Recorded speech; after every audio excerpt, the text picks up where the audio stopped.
This is a true story, and it happened to a friend of mine. Murray, the guy with the old die-try hat and the big nose and the beat-up 75 junkyard special, yeah.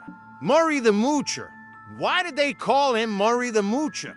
If you ever had breakfast with him down at Ted's Diner, you could sit there till the toast turned into penicillin before Murray would reach for the check. When the bill came, he always had to go to the bathroom or make a phone call or couldn't break a 50. You get stuck with the tab, and Murray got stuck with the nickname. Murray never liked to buy gas, and his car guzzled more gas than Murray drank free sodas at Patty the Tom's funeral. Murray always carried around a long piece of garden hose, and when that old rust bucket of his was running on fumes, he'd pull up beside another car. Then he'd hop out, take the end of the hose, stuff it in the gas tank of the other car, and start sucking. Now, you had to do this just right, or else you'd end up with a mouthful of high-octane unleaded mouthwash. But just as the gas was through the tube, Murray popped the end he'd been sucking into his heap's gas tank and siphoned off all the gas from the other car. One night, Murray found himself out on a dark stretch of highway when his car began making its familiar coughing sound. But in his headlights, Murray could just make out the silhouette of something parked off to the side of the road up ahead. A relieved smile crept across Murray's face as his beloved jalopy coasted quietly to a stop. Murray silently hopped out of his car and went to look at his victim, a huge mobile home. Murray sneaked up quietly to the gas tank. Without a sound, he opened it and stuck the hose in.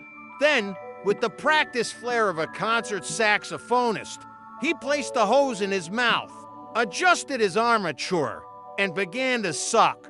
And nothing. Murray jiggled the hose around and tried again. He took a big breath and sucked on that hose for all he was worth. The hose fit him, but because Murray had sucked so hard, he wasn't prepared for the sudden gush that filled his mouth. It tasted so bad he thought he'd die. And what's worse, didn't even taste like gas. Murray ran around spitting and gagging, trying to get the taste out of his mouth. He ran back to his car, looking for mouthwash, antifreeze, anything. But all that noise had caused a commotion, and the door of the camper opened. A guy popped his head out and asked Murray if anything was wrong. Well, Murray was still out of gas, so he says, "I seem to have run out of gas. I don't suppose you could help me out."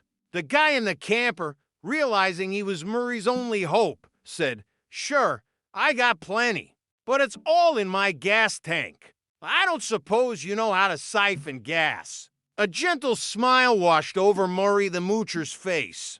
"Well," he said, "I've heard about how you do it." Murray grabbed his trusty hose and walked over to the gas tank where he had just been. He was about to put the hose in when the camper owner stopped him. "On these vehicles, the gas tank is over here. Where you standing is the holding tank for my toilet, and you sure wouldn't want to suck on that.